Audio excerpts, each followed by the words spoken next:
በተለያዩ ወቅታዊ የአውደ ውጊያ ውሎችና ሌሎች መረጃዎች ላይ ያተኮረውን የዛሬውን ዝግጅታችንን እንድትከታተሉ እንጋብዛለን። የዘውትር ተሳታፊያችን መስመር ላይ ይገኛል።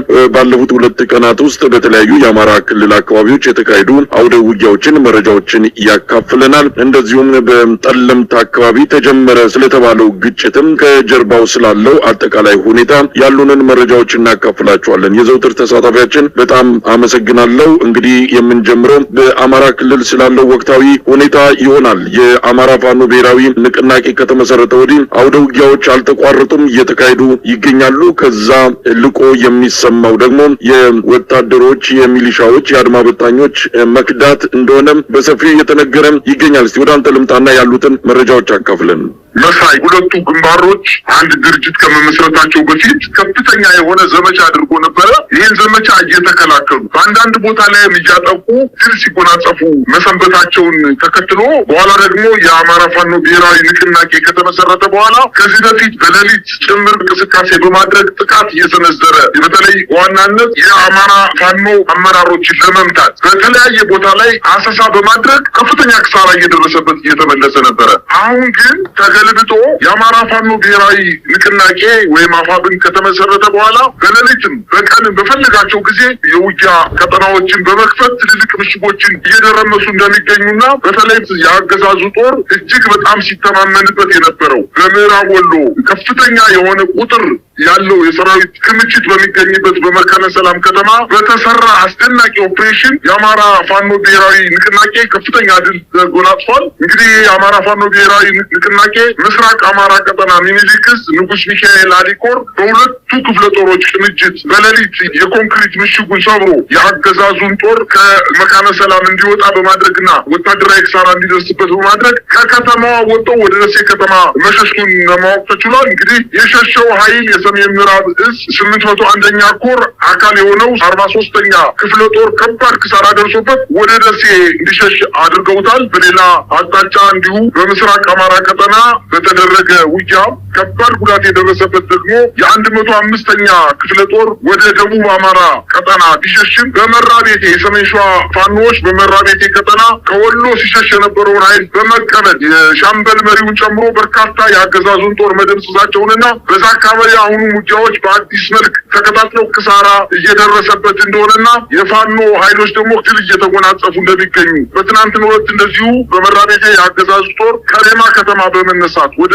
የመጂት ቀበሌ ሲጓዝ የአማራ ፋኖ ብሔራዊ ንቅናቄ ሸዋ ጠቅላይ ግዛት ዕዝ አጼ አምደ ጽዮን ጦር አጼ ዳዊት ክፍለ ጦር 2 ሻለቆችን ብቻ በማሰለፍ ድል መጎናጸፉን በተለይ በዚህ በሰሜን ሸዋ ከ101ኛ እስከ 105ኛ 5 ክፍለ ጦር የአየር ወለድና የኮማንዶ ክፍለ ጦሮች ተንሰራፍተው የሚገኙበት አካባቢ ቢሆንም አሁን የአየር ወለድ ኮማንዶና የሪፐብሊካን ጋርድ ያሉበትን ምሽግ በመምታት ተሸንፈው ወደ ሸዋ የሸሹትንም እንደዚሁ ከፍተኛ ክሳራ አድርሶ እንዲበተን ማድረጉን ነው መረጃዎች እያመላከቱ የሚገኙት። ይህ በእንዲህ እንዳለ በወሎ ተውለደሬ ወረዳ ላይ ከአይክ ከተማ አቅራቢያ ቆሎ ባቄላ በተባለ ቦታ ላይ በተፈጸመ ማጥቃት የፋኖ ኃይሎች ከፍተኛ ድል መጎናጸፋቸውን አስታውቀዋል። ለበርካታ ጊዜ የነበረ የወታደር ካምፕ በተደጋጋሚ ጊዜ የፋኖ ኃይሎች አንድ ከመሆናቸው በፊት የወሎ ፋኖዎች ከፍተኛ ጥቃት ሲፈጽሙበት እንደነበረና አሁን ግን በተቀናጀ ሁኔታ ቆሎ ባቄላ የተባለውን ምሽግ ደርምሰው መቆጣጠራቸውን አስታውቀዋል። እንዲሁም በላስታ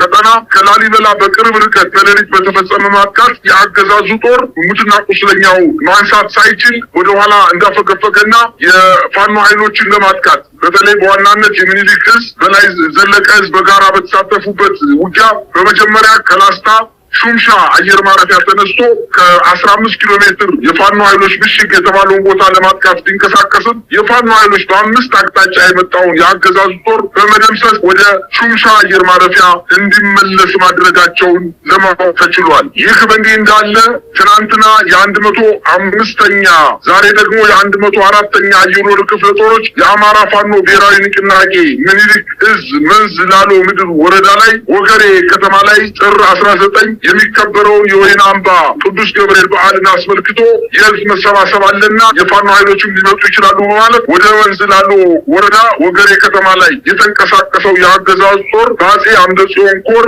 ሚኒሊክ ክፍለ ጦር 3 ቦታዎችን ቀድሞ በመያዝ የደፈጣ ጥቃት በማድረግ በ3 አቅጣጫ በመቁረጥ ከፍተኛ ክሳራ እንዳደረሰበት መረጃዎች ያመላከቱ ይገኛሉ።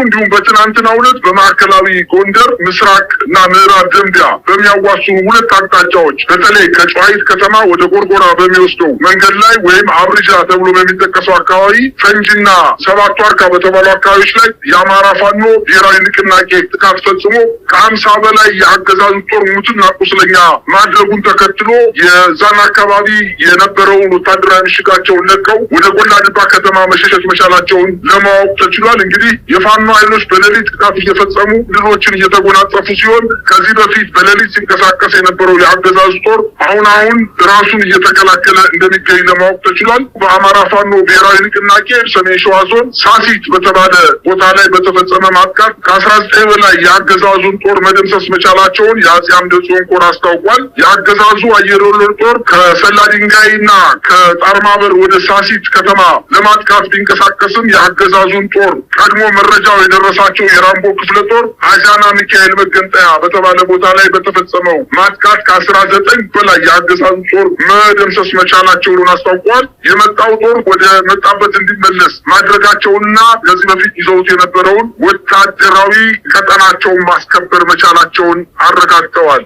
ይህ በእንዲህ እንዳለ በትናንትናው ዕለት ከደብረ ማርቆስ ከተማ የቴዎድሮስ ዕዝ 206ኛ ኮር ድል መቀዳጀቱን በተለይ በዋናነት ከማርቆስ ተነስቶ በቅርብ ርቀት ወደምትገኘው የጁቤ ከተማ ሲንቀሳቀስ የነበረው የአገዛዙ ጦር በተሽከርካሪና በኮንቮይ እንቅስቃሴ ሲያደርግ ገና ከከተማው ወጥቶ 12 ኪሎ ሜትር መጓዝ ሳይችል የአማራ ፋኖ ብሔራዊ ንቅናቄ የደፈጣ ጥቃትና የከበባ ማጥቃት በማድረግ ከፍተኛ ድል መጎናጸፉን አስታውቋል። በተለይ በዚህ ወደ ጁቤ ከተማ በተሽከርካሪ ሲጓዝ የነበረው የአገዛዝ ጦር ተሽከርካሪዎች ተመተው የተቃጠሉ ሲሆን በተሽከርካሪው ላይ የነበሩ በርካታ የአገዛዝ ጦር ክሳራ እንደደረሰባቸውና ተመልሰው ወደ ደብረ ማርቆስ ከተማ እንደሸሹ ለማወቅ ተችሏል። እንዲሁም ከአምበር በተባለ ቦታ ላይ ከደጀን ወደ ደብረ ማርቆስ አካባቢ ያለ ከተማ ነው። በዚህ ከተማ ላይ በተደረገ ማጥቃት አሁንም የፋኖ ኃይሎች ከፍተኛ ድል መቀዳጀታቸውን፣ የመከላከያ ኃይሉ ደግሞ ከማጥቃት ወደ መከላከል ገብቶ ምሽጉ ላይ እየተከላከለ እንደሚገኝ መረጃዎች እያመላከቱ